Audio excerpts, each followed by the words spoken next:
So some people say that you shouldn't document Native American history.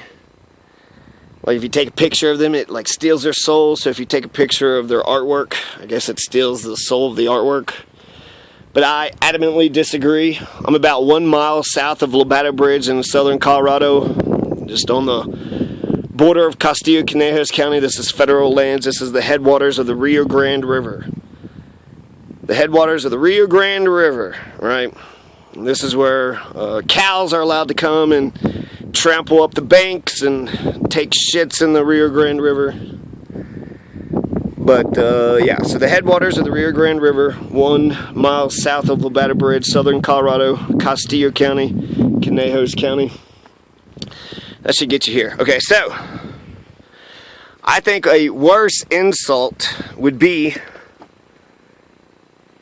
if these petroglyphs faded away completely and nobody ever knew about them. If you made a piece of artwork when you want people to see it, and when, you know, I've actually asked a ton of people, where are these petroglyphs at? Nobody knows where they're at. Nobody knows where they're at around here. I've asked mayors, citizens. I don't know. We've even actually walked out here right in front of them and couldn't find them. So they're kind of like hiding in plain sight. So this, okay, let's just talk about each one of them. This, I don't know what this is, but it looks like maybe a person and a head. But then, you know, what's up with the, you know, the little, is that a penis? Or is it some kind of scepter? Also, you know, it's only kind of just, looks like somebody just kind of scraped it. So you should ask yourself the question, is this even, you know, Native American? Apparently this is from 1100 AD. 1100 AD. So a lot of these markings are indistinguishable. I don't, you know, there's like a little circle here with a dot. I have no idea what any of this is. This may be like a kind of X right there. The one marking that I see over and over again, it's up there, it's right there. It's these little swivelly, you know, little squiggly lines. Right here. It's a squiggly line all the way down. And then here's some more squiggly lines. So I see those, it looks like to me like it's water. It's like a waterfall, right? Meet us at the waterfall. This is the waterfall area.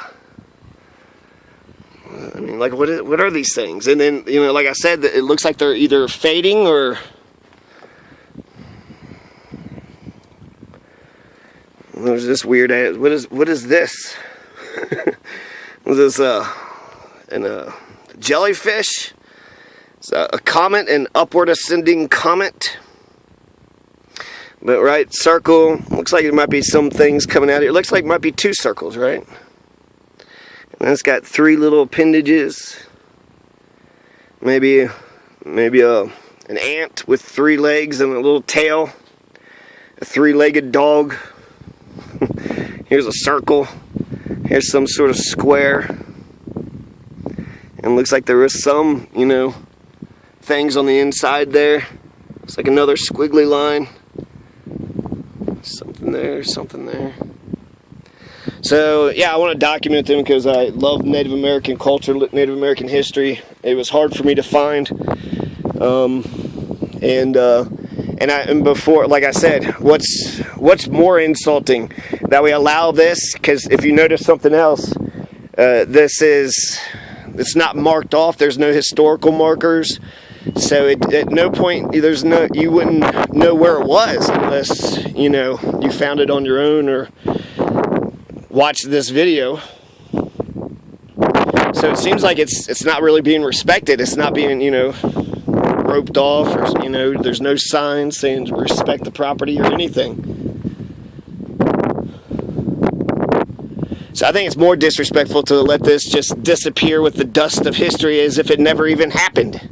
It never was here.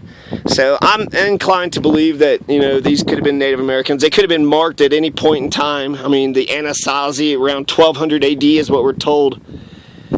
And the Anasazi, that's a Navajo word.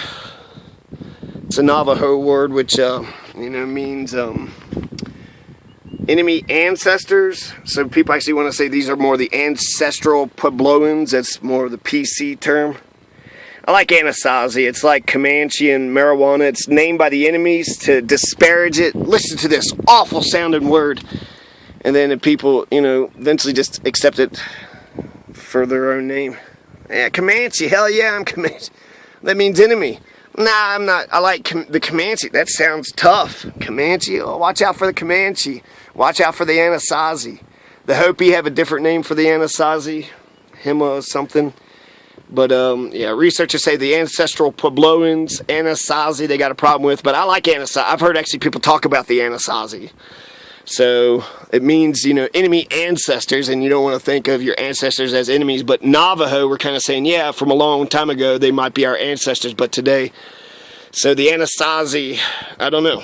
I mean, I don't know why the Navajo would call that, since it almost seems like the Navajo, all the Native Americans probably in this area came from the Puebloan, Anasazi Native Americans.